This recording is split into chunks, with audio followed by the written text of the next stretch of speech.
Assalamualaikum warahmatullahi wabarakatuh. Salam sejahtera untuk kita semua. Semoga Tuhan Yang Maha Esa selalu melindungi kita dan menganugerahkan kesehatan kepada kita semua, serta semangat untuk terus belajar.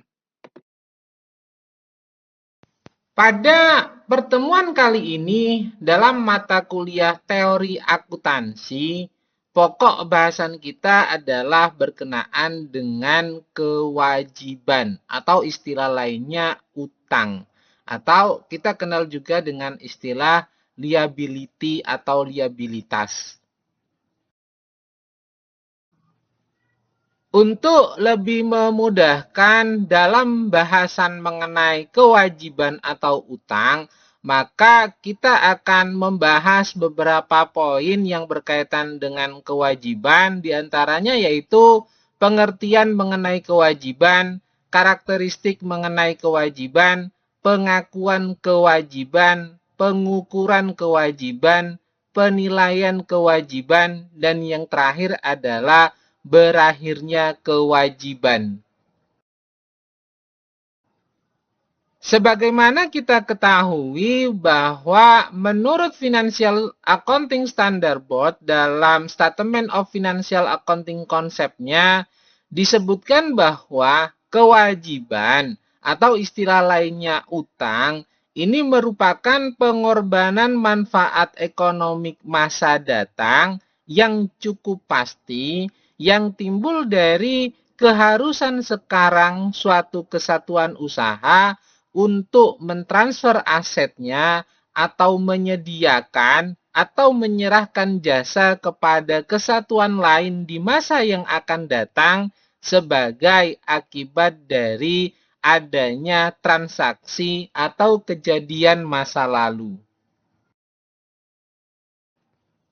Sedangkan pengertian kewajiban atau utang menurut International Accounting Standard Committee ini disebutkan bahwa kewajiban atau liabilitas atau utang ini merupakan kewajiban kini dari perusahaan yang timbul dari adanya peristiwa masa lalu dan penyelesaian yang diharapkan dapat menghasilkan arus keluar dari sumber daya perusahaan dalam mewujudkan manfaat ekonomi. Sedangkan definisi yang disebutkan oleh IFRS atau International Financial Reporting Standard menyebutkan bahwa utang atau liabilitas ini merupakan kewajiban saat ini dari perusahaan yang dalam hal ini berasal dari peristiwa masa lalu dan penyelesaian yang diharapkan dapat menghasilkan manfaat ekonomi dengan memanfaatkan sumber daya perusahaan. Sedangkan definisi yang disebutkan oleh Australian Accounting Standard Board dalam Statement of Accounting konsepnya, ini disebutkan bahwa liabilitas atau kewajiban atau istilah lainnya utang, ini merupakan pengorbanan masa depan atas potensi jasa atau manfaat ekonomi masa depan bahwa entitas saat ini wajib kepada entitas lain sebagai akibat dari transaksi masa lalu atau adanya peristiwa masa lalu lainnya. Sedangkan APB atau Accounting Principle Board ini memberikan definisi mengenai kewajiban atau liabilitas ini sebagai kewajiban ekonomi perusahaan yang diakui dan diukur sesuai dengan prinsip akuntansi yang berlaku umum. Di mana kewajiban ini juga mencakup kredit tangguhan tertentu yang diakui dan diukur sesuai dengan prinsip akuntansi yang berlaku umum. Sementara itu, Ikatan Akuntan Indonesia menyempurnakan dari beberapa definisi tersebut sehingga menyebutkan bahwa kewajiban atau liabilitas atau utang ini sebagai utang perusahaan masa kini yang timbul dari adanya peristiwa masa lalu dan penyelesaiannya diharapkan mengakibatkan arus keluar dari sumber daya yang mengandung manfaat ekonomi. Sehingga berdasarkan pada definisi tersebut, ada dua komponen mengenai kewajiban yang harus terpenuhi, yaitu yang pertama adalah adanya kewajiban sekarang dan yang kedua adalah hasil dari transaksi masa lalu. Sehingga berdasarkan pada dua komponen atau dua kata kunci tersebut yang dapat memenuhi terhadap definisi dari kewajiban atau utang itu sendiri. Berikut ini adalah beberapa karakteristik-karakteristik spesifik yang harus terpenuhi dari kewajiban itu, yaitu yang pertama adalah kewajiban itu harus ada pada saat ini. Artinya, kewajiban itu muncul pada periode saat ini atau periode sekarang. Dan yang kedua, kewajiban ini harus dimasukkan jika hal itu didasarkan pada keperluan untuk membuat pembayaran masa depan guna mempertahankan hubungan bisnis yang baik atau jika dalam hal ini sesuai dengan praktek bisnis yang normal. Dan yang ketiga yaitu harus tidak ada atau sedikit kebebasan untuk menghindari yang namanya pengorbanan masa depan. Dan yang keempat, terkait dengan karakteristik spesifik dari kewajiban, yang keempat adalah lazimnya harus ada nilai jatuh tempo yang dapat ditentukan atau perkiraan suatu jumlah pembayaran yang dalam hal ini ditentukan oleh estimasi layak yang diwajibkan pada suatu waktu tertentu di masa depan. Sekalipun dalam hal ini ketentuan waktu yang tepat itu belum diketahui.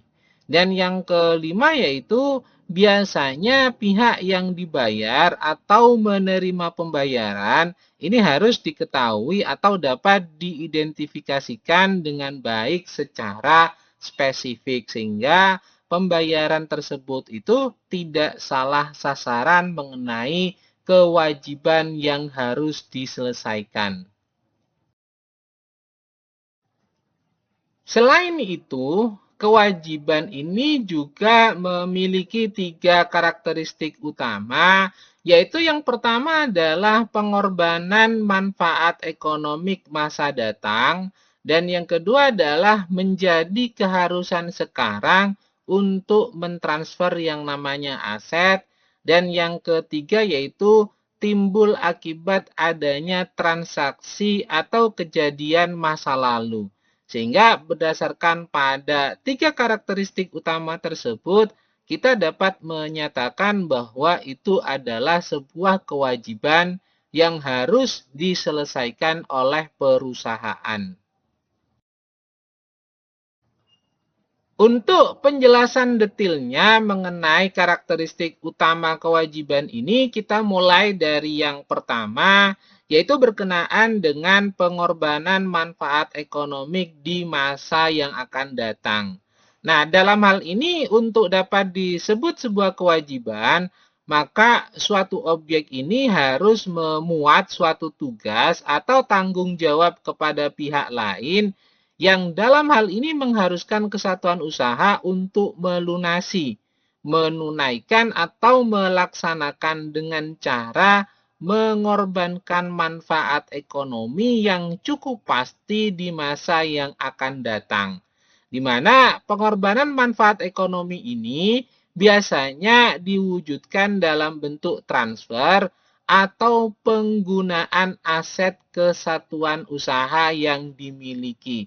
Sehingga ada pengorbanan manfaat ekonomi berupa perpindahan aset dari perusahaan atau entitas tersebut kepada pihak lainnya dalam hal menunaikan kewajiban yang menjadi tanggung jawab perusahaan tersebut.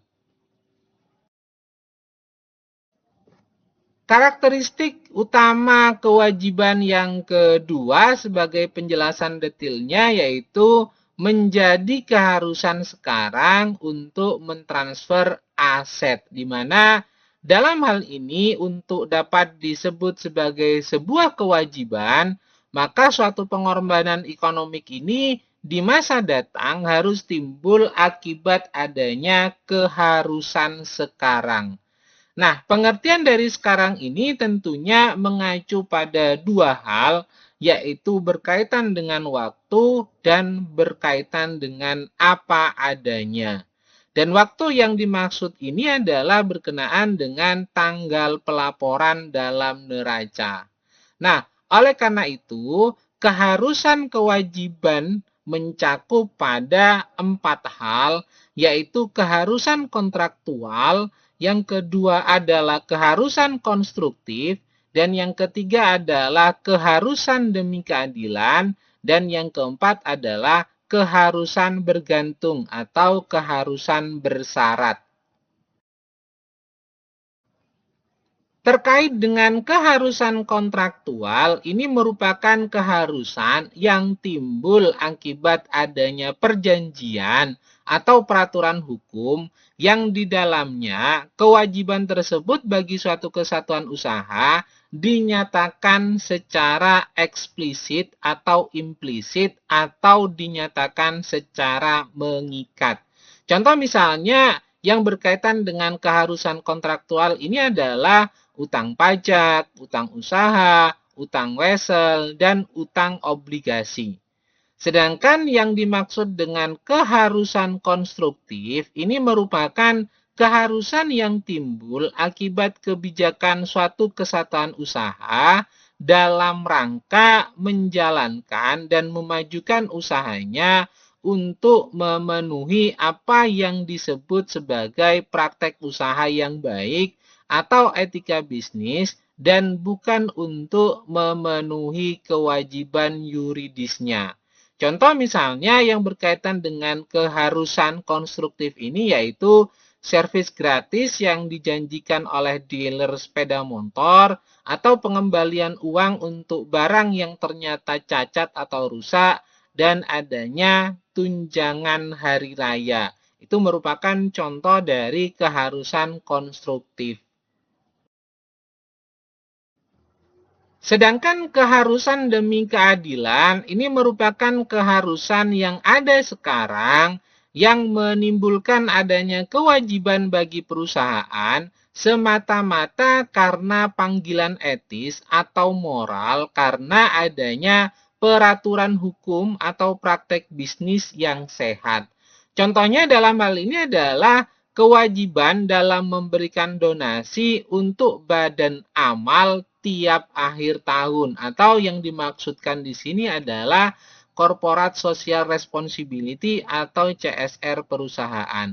Contoh lainnya adalah memberikan hadiah kepada penduduk yang ada di sekitar pabrik karena adanya ketidaknyamanan yang mungkin ditimbulkan oleh aktivitas operasional perusahaan.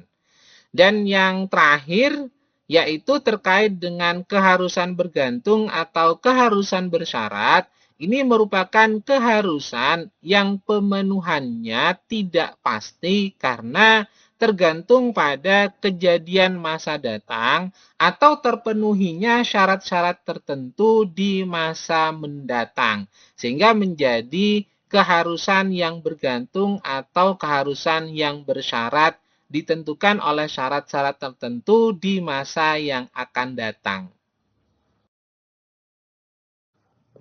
Karakteristik utama kewajiban yang terakhir, yang ketiga, yaitu timbulnya akibat transaksi atau kejadian masa lalu, di mana dalam hal ini untuk mengakui sebagai kewajiban, selain berkenaan dengan definisi, kriteria yang lain seperti keterukuran, keterpaduan, dan keterandalan yang juga harus dipenuhi, maka transaksi atau kejadian masa lalu ini merupakan kriteria untuk dapat memenuhi definisi, tetapi bukan kriteria untuk pengakuan. Jadi, adanya pengorbanan manfaat ekonomi masa mendatang ini tidak cukup untuk mengakui suatu objek ke dalam kewajiban kesatuan usaha untuk dilaporkan. Tetapi dalam hal ini butuh adanya transaksi masa lalu, yaitu yang dimaksud di sini adalah transaksi yang dapat menimbulkan keharusan sekarang telah terjadi. Sehingga transaksi masa lalu atau kejadian masa lalu tersebut itu berdampak pada adanya kewajiban saat ini.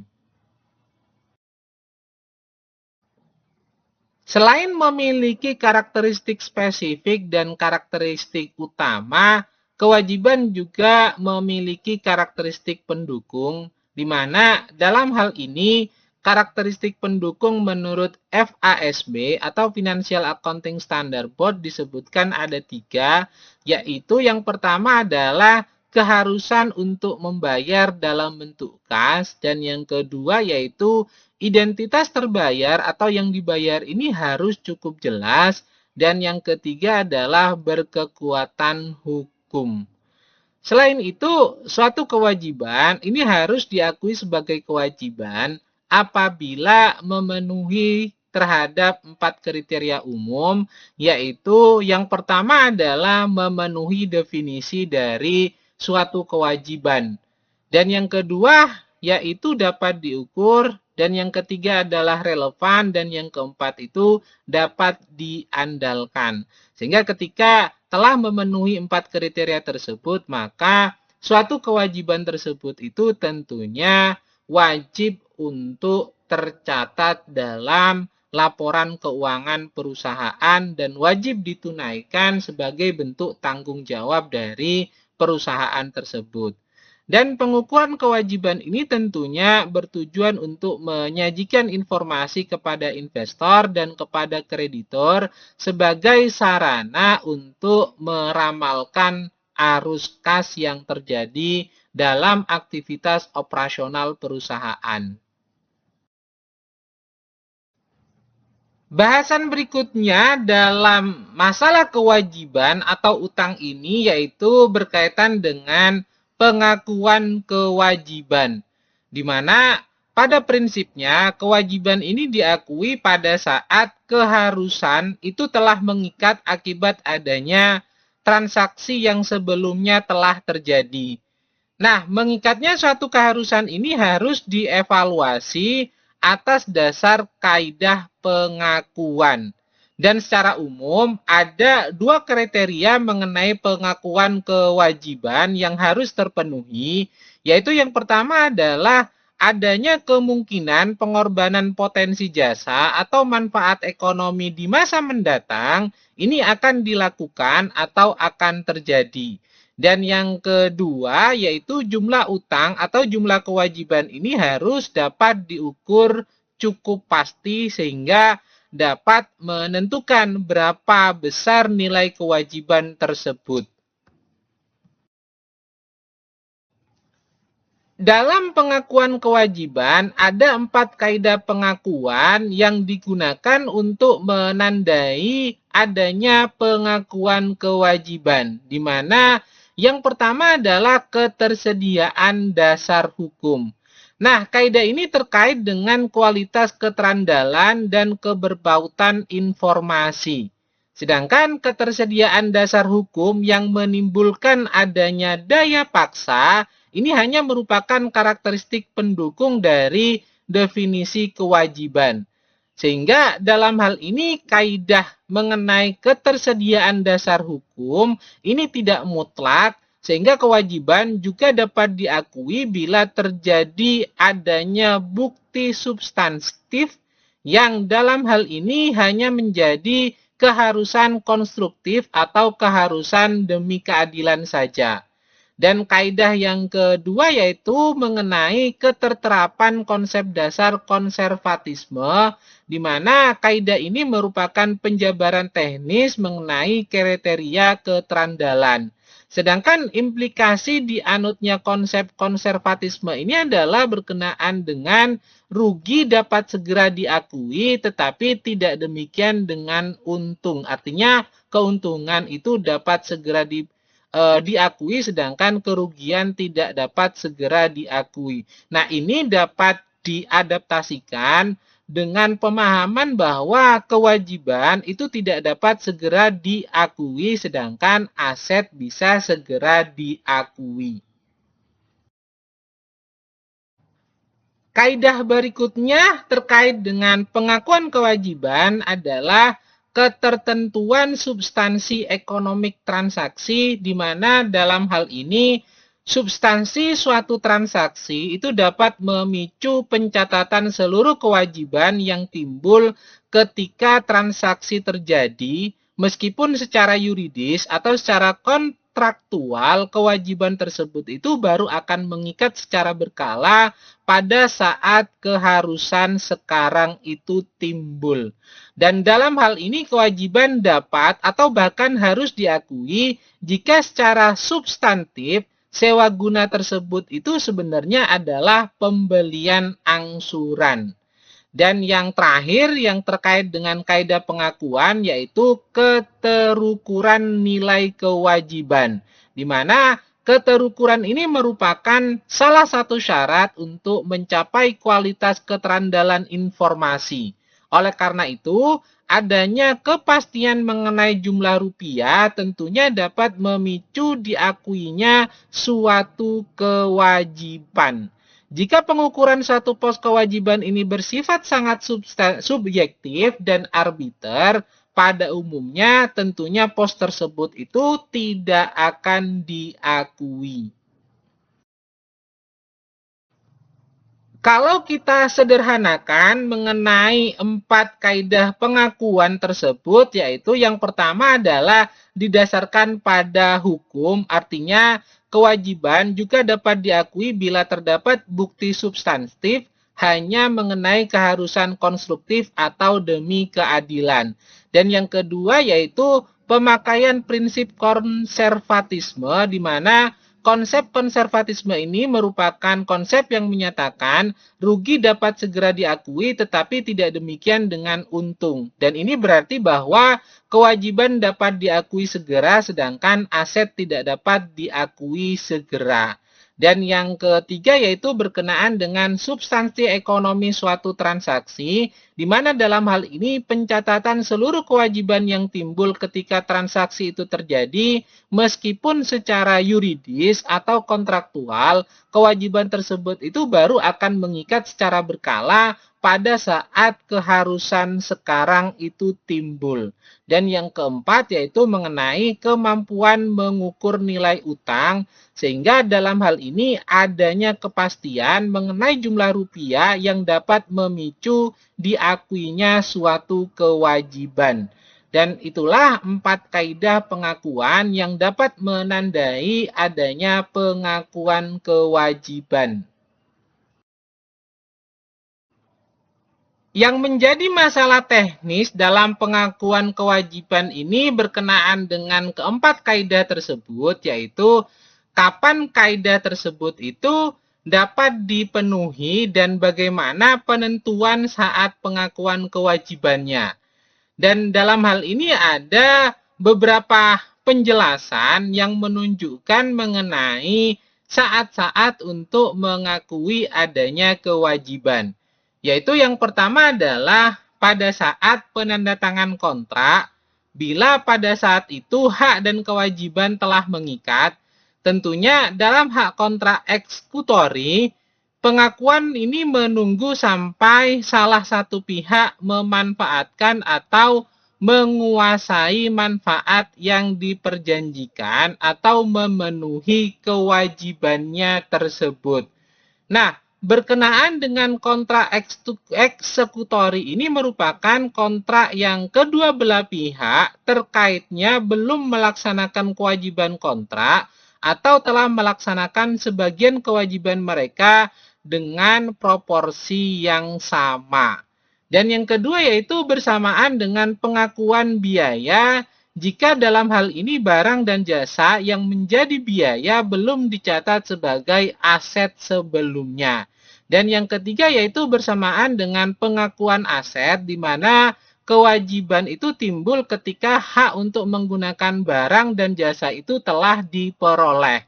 Dan yang keempat adalah pada akhir periode karena penggunaan asas akrual melalui proses penyesuaian, dan pengakuan ini tentunya akan menimbulkan pos utang atau kewajiban akrual. Nah, itulah 4 saat yang menunjukkan adanya pengakuan kewajiban.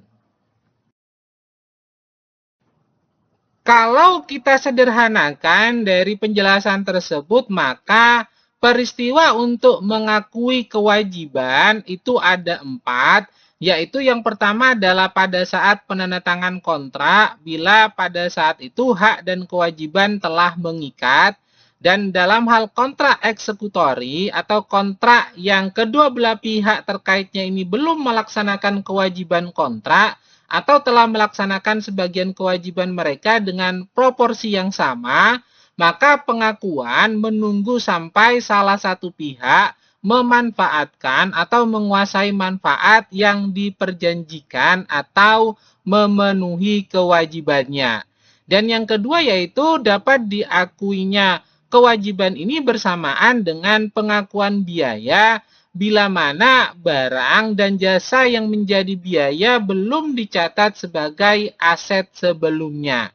Dan yang ketiga yaitu bersamaan dengan pengakuan aset, di mana kewajiban ini timbul ketika hak untuk menggunakan barang dan jasa itu telah diperoleh. Dan yang keempat yaitu pada akhir periode karena penggunaan asas akrual melalui proses penyesuaian, dan pengakuan ini tentunya akan menimbulkan pos utang atau kewajiban akrual. Sebagai tambahan bahwa ada 3 kondisi di mana ini dapat menyebabkan terjadinya utang, yaitu yang pertama adalah kewajiban legal atau kewajiban kontrak. Ini istilah lainnya adalah contractual liability, di mana kewajiban yang timbul karena adanya ketentuan formal berupa peraturan hukum untuk membayar kas atau menyerahkan barang atau jasa kepada entitas tertentu. Contohnya dalam hal ini adalah utang dagang. Dan yang kedua yaitu kewajiban konstruktif, di mana kewajiban konstruktif atau constructive liability ini merupakan kewajiban yang timbul karena sengaja diciptakan untuk tujuan tertentu. Meskipun secara formal ini tidak dilakukan melalui perjanjian tertulis untuk membayar sejumlah tertentu di masa yang akan datang. Contoh misalnya dalam hal ini adalah utang bonus. Dan yang ketiga adalah kewajiban equitable, yaitu kewajiban yang timbul karena adanya kebijakan yang diambil oleh perusahaan karena adanya moral atau etika dan perlakuannya diterima oleh praktek secara umum. Contohnya dalam hal ini adalah utang garansi. Bahasan berikutnya adalah berkaitan dengan pengukuran kewajiban, di mana dasar pengukuran kewajiban atau pengukuran utang ini adalah jumlah rupiah sumber ekonomi yang harus dikorbankan apabila pada saat pelaporan utang itu telah dilunasi. Nah, pengukuran yang paling objektif untuk menentukan kos kewajiban pada saat terjadinya adalah penghargaan kesepakatan dalam transaksi-transaksi tersebut dan bukan jumlah rupiah pengorbanan ekonomik masa yang akan datang. Jadi, konsep dasar penghargaan ini berlaku baik untuk aset maupun untuk kewajiban. Hal ini tentunya berlaku khususnya untuk kewajiban jangka panjang, sedangkan untuk kewajiban jangka pendek, kos penundaan ini dilakukan tidak cukup material sehingga jumlah rupiah kewajiban tidak akan sama dengan jumlah kas masa yang akan datang. Dalam pengukuran kewajiban ada yang namanya pengukuran kewajiban moneter, di mana kewajiban moneter ini merupakan kewajiban yang dinyatakan dalam satuan nominal. Dengan kata lain, hal itu biasanya melibatkan pembayaran sejumlah uang kas. Dan dalam kebanyakan kasus, jumlah yang terutang itu ditentukan oleh kontrak atau adanya perjanjian. Penilaian saat ini dari utang merupakan nilai sekarang yang didiskontokan dari jumlah yang terutang di masa depan, dan dalam utang wesel, bunga dibayarkan di muka ini harus dikurangkan dari nilai nominal wesel untuk menyajikan nilai sekarang yang didiskontokan. Sedangkan dalam utang obligasi, pembayaran bunga kontrak dan jumlah yang harus dibayarkan pada saat jatuh tempo, ini semuanya harus didiskontokan ke saat ini. Jika suatu bunga yang ditetapkan yang juga disebut sebagai tingkat kupon itu lebih rendah dari tingkat diskonto, maka nilai sekarang dari obligasi ini tentunya akan lebih rendah dari nilai nominalnya. Dan obligasi ini dapat dikatakan diperdagangkan pada diskon atau disagio, terjadinya disagio. Nah, jika suatu bunga yang ditetapkan ini sama dengan tingkat diskonto, maka nilai sekarang dari obligasi ini tentunya akan sama dengan nilai nominalnya. Dan obligasi itu dikatakan diperdagangkan dari nilai pari, sehingga dalam hal ini, suku bunga yang ditetapkan akan lebih tinggi dari suku bunga tingkat diskonto. Dan nilai sekarang dari obligasi itu tentunya akan lebih tinggi dari nilai nominal, dan obligasi itu dapat dikatakan diperdagangkan pada premi, sehingga dapat mengalami yang namanya agio. Hal yang kedua dalam pengukuran kewajiban adalah pengukuran kewajiban non-moneter, di mana kewajiban non-moneter ini adalah kewajiban untuk memberikan barang atau jasa dalam jumlah dan kualitas tertentu. Hal ini biasanya berasal dari pembayaran di muka untuk jasa oleh pelanggan. Namun perlu dicatat bahwa tidak semua uang muka ini bersifat non-moneter. Kenapa? Karena kewajiban dan moneter ini dinyatakan dalam satuan harga yang ditentukan lebih dulu atau yang disepakati untuk barang atau jasa secara spesifik. Jadi, nilai moneter dari barang dan jasa ini tidak dapat berubah, tetapi kuantitas dan kualitasnya tidak berubah juga. Nah, kewajiban non-moneter ini seringkali diklasifikasikan sebagai pendapatan yang ditangguhkan. Dan seringkali pembayaran uang muka untuk barang atau jasa oleh pelanggan telah dipandang merupakan campuran dari kewajiban dan pendapatan. Oleh karena itu, jika biaya merupakan unsur yang dominan, maka keseluruhan jumlah itu dapat dianggap sebagai kewajiban. Tetapi jika biaya ini hanya merupakan bagian kecil, maka keseluruhan dari uang muka tersebut itu dapat dipertimbangkan sebagai pendapatan yang ditangguhkan. Namun ada beberapa kasus di mana pelaporan pendapatan yang ditangguhkan tersebut itu timbul bukan dari uang muka pelanggan. Dan suatu barang atau jasa yang telah diserahkan tentunya akan menghasilkan pendapatan, tetapi pelaporan pendapatan ditangguhkan itu karena adanya alasan ketidakpastian dalam penagihan piutang atau karena ketidakpastian mengenai beban tambahan. Bahasan berikutnya adalah berkenaan dengan penilaian kewajiban, di mana dasar penilaian kewajiban atau dasar penilaian utang yang digunakan itu adalah nilai sekarang pengeluaran kas dan pengorbanan sumber ekonomi di masa mendatang untuk dapat melunasi adanya utang tersebut sampai dengan tanggal jatuh tempo. Nah, jika pengukuran ini mengacu pada penentuan nilai keharusan sekarang pada saat terjadinya, maka penilaian ini mengacu pada penentuan nilai keharusan sekarang pada setiap saat terjadinya kewajiban sampai dilunasinya kewajiban tersebut. Dan makin mendekati saat jatuh tempo, maka nilai kewajiban akan makin mendekati nilai nominal. Jadi, penilaian kewajiban pada saat tertentu adalah penentuan jumlah rupiah yang harus dikorbankan seandainya pada saat tersebut itu kewajiban harus dilunasi. Berikut ini adalah dasar atau atribut penilaian kewajiban, di mana basis atau atribut penilaian kewajiban yang pertama yaitu berkenaan dengan harga pasar sekarang.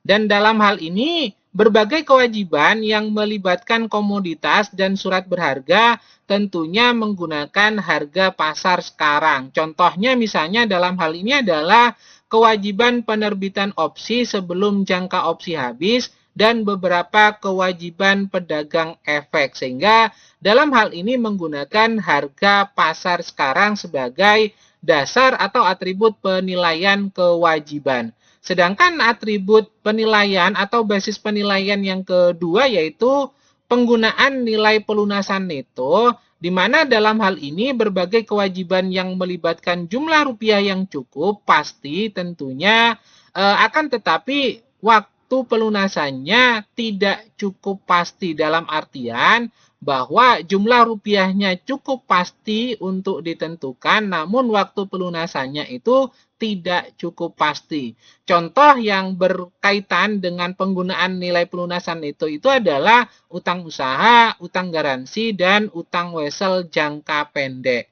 Yang ketiga, terkait dengan basis atau atribut penilaian berikutnya adalah nilai diskontoan aliran kas masa datang, di mana dalam hal ini kewajiban moneter jangka panjang mengenai jumlah rupiah maupun saat pembayaran itu cukup pasti. Sehingga dalam hal ini yang berkenaan dengan nilai diskontoan itu adalah utang obligasi, utang wesel jangka panjang.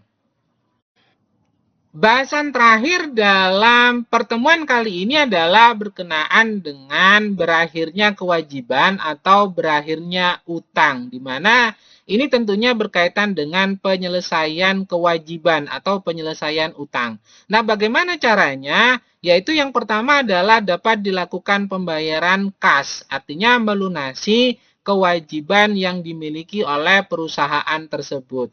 Dan yang kedua adalah melakukan penyerahan aset sebagai pengganti terkait dengan kewajiban yang ditimbulkan. Atau yang ketiga adalah pemberian jasa dengan senilai kewajiban yang ditimbulkan. Sehingga pemberian jasa tersebut itu dapat menghilangkan atau menyelesaikan kewajiban utang kepada pihak yang lainnya. Dan yang berikutnya adalah yang keempat, penggantian kewajiban tersebut dengan kewajiban yang lainnya. Sehingga tentunya akan ada perhitungan mengenai penggantian kewajiban tersebut. Dan yang kelima yaitu konversi kewajiban menjadi ekuitas. Nah, itulah beberapa cara dalam penyelesaian utang agar utang atau kewajiban tersebut itu dapat segera berakhir.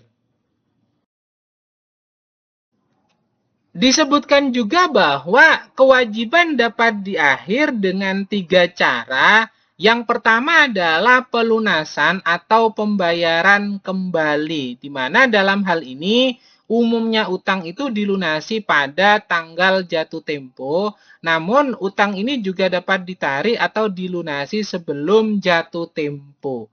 Nah, pertimbangan kasus yang paling sederhana yaitu di mana perusahaan membeli kembali obligasinya di pasar terbuka. Tentunya dalam hal ini timbul pertanyaan bagaimana memperlakukan perbedaan antara harga yang dibayar dan nilai tercatatnya pada saat pembukuan perusahaan.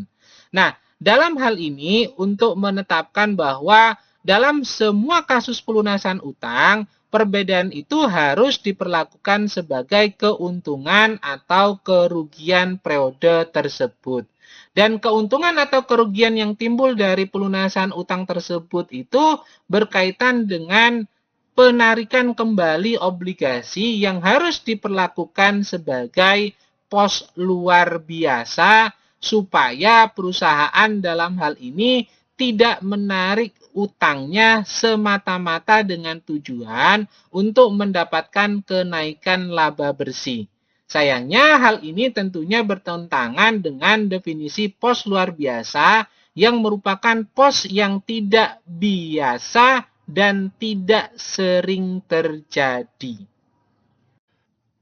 Disebutkan juga bahwa kewajiban atau utang itu dapat diakhiri dengan 3 cara, yaitu diantaranya yang pertama adalah pelunasan utang atau pembayaran kembali, di mana pelunasan utang ini merujuk pada proses menyelesaikan seluruh kewajiban atau utang, di mana dalam hal ini debitur membayar jumlah penuh yang terutang. Biasanya istilah ini digunakan dalam konteks formal dan hukum. Artinya, pelunasan utang ini adalah penyelesaian seluruh kewajiban atau seluruh utang yang dimiliki oleh perusahaan dengan membayar secara penuh kewajiban tersebut. Sedangkan pembayaran kembali ini merupakan istilah yang lebih umum dan bisa merujuk pada proses untuk membayar kembali sejumlah uang yang dipinjam, baik itu sebagian atau seluruhnya. Dan ini bisa mencakup cicilan atau pembayaran angsuran atau pembayaran secara keseluruhan. Cara berikutnya untuk mengakhiri kewajiban atau menyelesaikan yang namanya utang yaitu dengan melakukan restrukturisasi atau penggantian suatu utang dengan utang lainnya atau penggantian suatu kewajiban dengan kewajiban lainnya. Dan dalam hal ini pembebasan sebagian atau seluruh utang oleh kreditur ini merupakan cara lain untuk pelunasan utang. Kenapa? Karena kita ketahui bahwa ini merupakan alasan mengenai likuiditas. Tentunya kreditur dapat memperkenankan seorang debiturnya untuk melunasi utang dengan jumlah yang lebih kecil dari nilai masa berjalannya. Dan keuntungan yang akan diperoleh oleh debitur tersebut itu akan diperlakukan sebagai keuntungan luar biasa. Dan apabila debitur mengalami kesulitan likuiditas dan kreditur menawarkan konsesi yang dimaksudkan untuk mengembalikan uangnya sebanyak mungkin, ini yang disebut sebagai restrukturisasi utang. Sehingga restrukturisasi utang ini dapat terjadi dengan beberapa cara. Salah satunya yaitu debitur dapat menawarkan kas atau aktiva lainnya sebagai pembayaran sebagian dari utangnya. Atau debitur dalam hal ini dapat pula menawarkan ekuitas sebagai konversi untuk utangnya. Dan sebagai alternatif lainnya, kreditur dapat mengubah syarat pinjaman dengan menurunkan suku bunga pinjaman atau memperpanjang jadwal pembayaran atau bahkan menurunkan jumlah yang harus dilunasi. Dan lebih umum, restrukturisasi utang ini terdiri dari gabungan dari pendekatan-pendekatan tersebut. Sedangkan dalam suatu restrukturisasi utang, transfer kas atau transfer aktiva atau transfer ekuitas ini dilakukan terlebih dahulu, baru kemudian dilakukan perubahan syarat-syarat atau sisa utang tersebut. Dan debitur tentunya akan memperlakukan perbedaan antara utang dan nilai wajar dari aktiva atau aset tersebut itu sebagai keuntungan atau kerugian luar biasa sejalan dengan ketentuan umum dari pelunasan utang.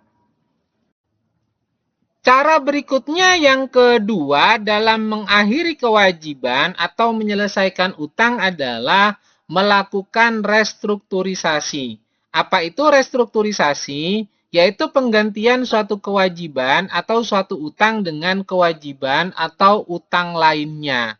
Nah, restrukturisasi utang ini merupakan proses di mana suatu kewajiban atau suatu utang itu diganti atau diubah dengan kewajiban atau utang lainnya.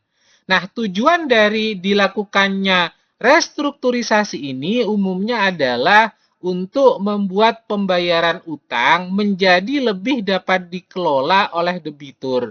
Seringkali dengan beberapa cara, yaitu satu, melakukan perubahan syarat, di mana dalam hal ini mengubah suku bunga atau jangka waktu atau metode pembayarannya. Atau dalam hal ini melakukan penggantian utang. Maksudnya adalah mengganti utang lama dengan utang baru yang dalam hal ini memiliki syarat lebih baik seperti bunga yang lebih rendah atau periode pembayaran yang lebih panjang. Selain itu, dapat juga dengan cara pengurangan utang. Dalam hal ini, dalam beberapa kasus, sebagian dari utang ini bisa dihapuskan sehingga debitur tidak perlu lagi untuk membayarkan sejumlah atau seluruh jumlah utang yang menjadi kewajibannya. Nah, restrukturisasi utang ini seringkali dilakukan oleh perusahaan yang mengalami kesulitan keuangan atau oleh individu yang dalam hal ini menghadapi kesulitan dalam membayar utang mereka. Ini bisa membantu dalam mencegah kebangkrutan dan memberikan kesempatan untuk melakukan pemulihan keuangan.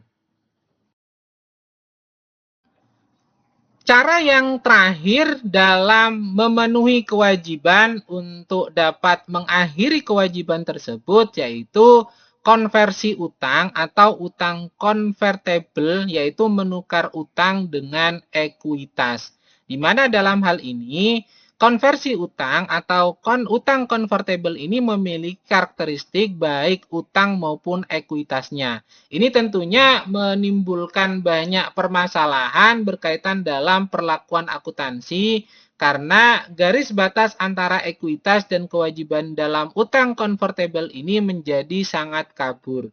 Satu contoh adalah berkaitan dengan saham preferen yang dapat ditebus di mana perusahaan harus melunasi modal pemegang saham pada suatu waktu yang ditentukan. Dan saham preferen ini biasanya memiliki dividen tetap yang membuatnya tampak seperti pembayaran bunga. Nah, argumen yang menentang mengenai klasifikasi saham preferen biasa sebagai kewajiban ini adalah bahwa meskipun ada kesamaan antara dividen dan bunga, namun tidak ada tanggal pembayaran seperti untuk obligasi. Tentunya argumen ini tampak tidak berlaku dalam saham preferen yang tidak dapat ditarik oleh pemegang saham preferen tersebut secara wajib. Cara berikutnya yang terakhir atau yang ketiga dalam mengakhiri kewajiban atau menyelesaikan utang yaitu melakukan konversi utang atau utang konvertible. Apa itu? Yaitu menukar kewajiban atau menukar utang dengan ekuitas. Konversi utang atau utang konvertible ini merupakan proses di mana kewajiban atau utang ditukar dengan ekuitas atau kepemilikan saham pada perusahaan. Ini biasanya terjadi dalam konteks pembiayaan di mana kreditur itu setuju untuk mengkonversi utang yang mereka miliki menjadi saham perusahaan sebagai cara untuk mengurangi beban utang dan memberikan kreditur itu potensi partisipasi dalam kepemilikan perusahaan.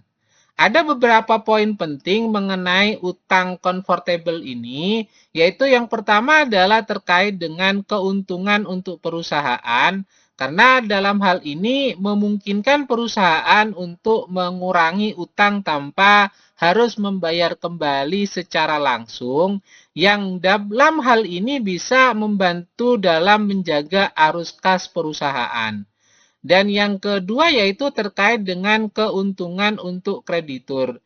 Ini terkait dengan kreditur dalam mendapatkan kesempatan untuk menjadi pemilik sebagian dari perusahaan yang dalam hal ini bisa menguntungkan jika perusahaan tersebut itu berkembang. Dan yang ketiga yaitu terkait dengan syarat konversi, di mana umumnya ada syarat tertentu mengenai kapan dan bagaimana konversi ini dapat dilakukan, termasuk mengenai rasio konversi dan periode waktu tertentu. Terkait dengan utang convertible ini atau konversi utang ini seringkali digunakan dalam investasi awal, seperti oleh pemodal ventura atau dalam melakukan restrukturisasi keuangan perusahaan, sehingga dapat menjalankan yang namanya konversi utang. Mungkin itu dulu paparan yang dapat saya sampaikan. Mudah-mudahan dapat dipahami dengan baik. Bila ada hal yang kurang berkenan, saya mohon maaf sebesar-besarnya. Saya akhiri, wabillahi taufik wal hidayah. Wassalamualaikum warahmatullahi wabarakatuh. Jangan lupa untuk selalu menjalankan pola hidup sehat dan bersih. Semoga Tuhan Yang Maha Esa selalu menganugerahkan kesehatan kepada kita semua. Amin. Terima kasih.